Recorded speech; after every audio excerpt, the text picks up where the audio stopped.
morning. It's Saturday morning. It's April 15th. It's absolutely beautiful out here today. I had the day off yesterday. I got a lot done running around Tractor Supply and Walmart and Home Depot, and I got a bunch of pots and got some of our blueberries and raspberries and goji berries and Sonia berries. So I got a whole bunch of stuff that I put in pots. We're gonna get those growing over the next couple months, and once we figure out where they're gonna go up at the cabin, I'll move them up there and plant them. But they're all on sale right now, so I wanted to go ahead and get them while we could, so that we can get them started this year. I also cleaned out the chicken coop yesterday. Turned a bunch of the dirt for them again. Got the chicken water shed out of there. You know, come over here. They're all excited, thinking that I'm bringing them some food right now. What's up, girls? So our friends Mark and Debbie are going to be over in a few minutes, and we're canning today. All right, so it's a little crazy here on Saturday. We're getting started. Look at this slab of meat. Get a shot of this label. It's 27 pounds of top brown Angus that we're going to carve up and can today. This is our friend Debbie. And there's my wife, Deb, over there. And where's Mark? There's Mark! All right, so we are the official canning team today. So we've washed all of the jars. We've got 36 jars. We're gonna be doing 36 pounds of meat. And we've got some hot water, so we're soaking the lids. And the next task at hand, we've got to cut this meat up to fit into cubes to go in the jars. So let's get started. All right, so we got almost 20 pounds of beef all cut up and dry packed into the jars. And then we've got the first batch of chicken here as well. So the next step is going to be to ladle some chicken broth into these jars. Go ahead, Deb, you want to ladle one in there? Oh, I should use the little thingy. The little funnel thing. And we just want to leave like a ½ an inch of head space at the top for expansion when it's heating up in the canner. And then the next step, Mark, if you want to take one of these, we'll get you a couple of paper towels. Just get a good wipe of vinegar. Get that nice and wet.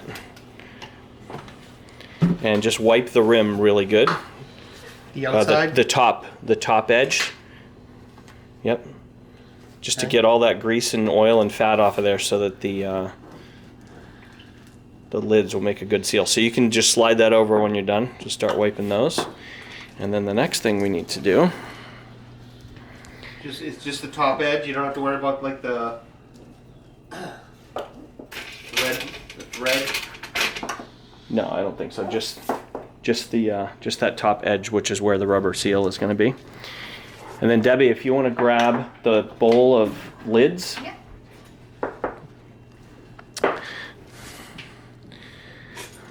So what you can do is reach in with this, because this water's hot. Get one of these, and then just put it on the top like that. So and then boil the lids. Go ahead, put your finger in the middle of that to hold that on there. There you go. And then just screw that on tight. Here's all the scraps that we trimmed off of that beef. So the dogs are going to have a feast this week. We'll cook that all up for them. Just one. Yep, just one. There you go. Perfect. So the beef is just dry pack, but the chicken, we put the broth in there, and then once you get that in there, Deb uses that little tool and get the air bubbles out of there. Where'd you get that So tool? once we have these all done, then we're going to start stacking them in the canner. We can fit 18 in here, so 9 on the bottom. And then we've got this little tool, or this little tray separator here, so we can put a second layer in there. So we get the first layer in there, and by using the regular mouth jars, we're able to get 9 on a layer. So we've got 9 jars in there. We added enough water so that it comes up about 2/3, 3/4 of the way up, and that way we're going to be sure that we don't run dry. So let's stick where's the layer? Let's get the Oh, I layer see. in there. So that's good. Yep, so we put this in here. And or you can do a second layer. So you can go ahead and put 9 more in there.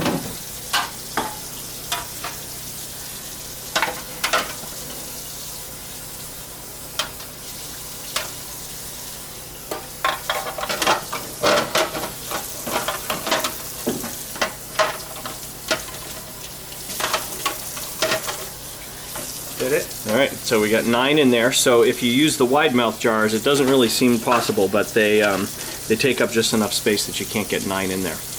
All right, so now we're gonna put the top on. There we go. All right, so now we've got this on. We've got this on high.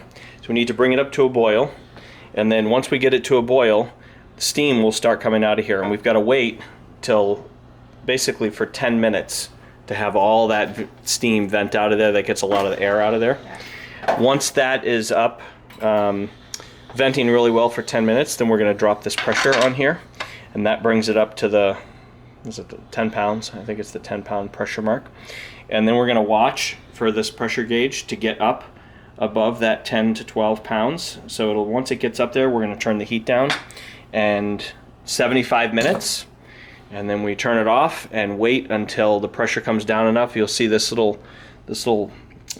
locks it. As the pressure increases in there, this will pop up, and that prevents you from opening it. So we've got to wait till that cools down enough that we can take the cover off. So nice work, team. All right, so it came to full boiling, and the steam vented for 10 minutes, and then we drop on the little pressure valve, which brings the pressure up to the 10 pounds. So now we've got to wait for this to get up above the 10 pounds, and that's when the hour and a half for the 75-minute time starts. All right, so we went 75 minutes at 10 pounds pressure, and then we shut it off, and it's been sitting here for a while. We're waiting for this to drop down to 0. All right, so it dropped down to 0, and the steam finished coming out, and the little lever went down, so now we can unlock it.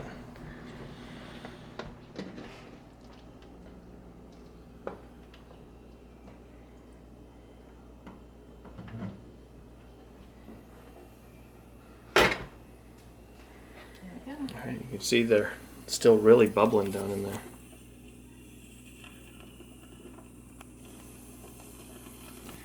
All right, so now you can lift them out with the tongs.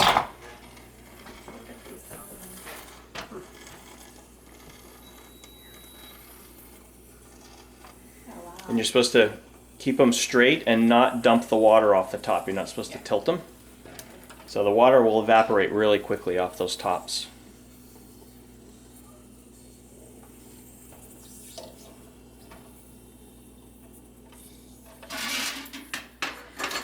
You want to try this, Deb? Okay. So Just get it down over the glass neck and just squeeze hard. And try to get it up straight. Yep, there you go. popping. What did I hear pop? Was that the one? That was one of them popped. Or just one of the other ones? There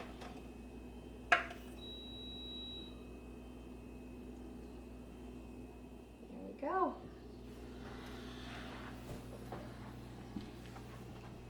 Get the bubbles. I mean, look at the chicken. It's like.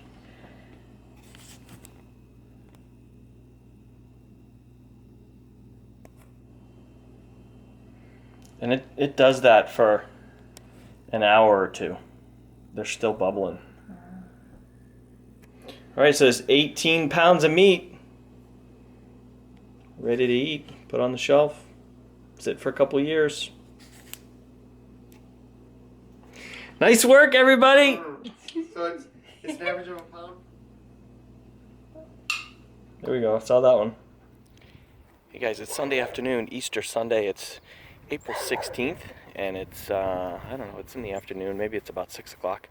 It was 85 degrees today. I got a little Facebook notification today from April 16th of 2014, and we actually had snow on the ground. It had just snowed. But I wanted to kind of just close out the video for the weekend. It was a long weekend, and really got quite a bit done. I feel like I need to do something every week, kind of to move us forward with our homesteading plans and the plans to move up to the cabin. So we did quite a bit of canning. Give you a shot of the 2 jars here. So this is a jar of chicken there and a jar of beef.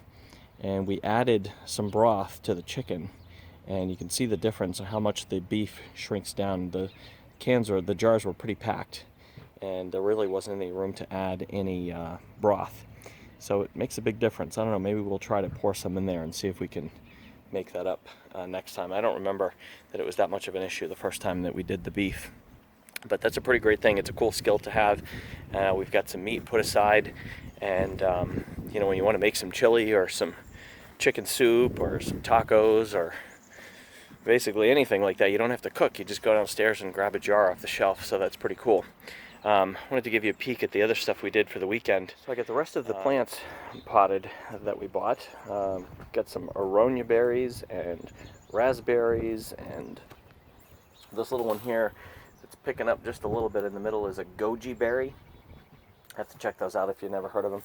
And then we've got 6 different grape plants here, and then we've got some blueberries and raspberries over there. So they were all available right now from Tractor Supply and Walmart and a couple of other places that we'd seen them. So I figured I'd go ahead and get them now, get them in pots, and then once we figure out where they're going to go up at the cabin, we can get them planted up there. That's about it for the week, guys. I'm heading up to the cabin on Wednesday to start doing some preliminary timber marking and walking the property with the timber harvester. I'm really excited about that. Taking the day off, so I'll get a video up midweek probably, and kind of talk about some of the stuff that I discussed with the timber guy, and get some shots of the timber and what we're going to be doing in the woods up there. So hope you guys have a great week, and I will talk to you soon.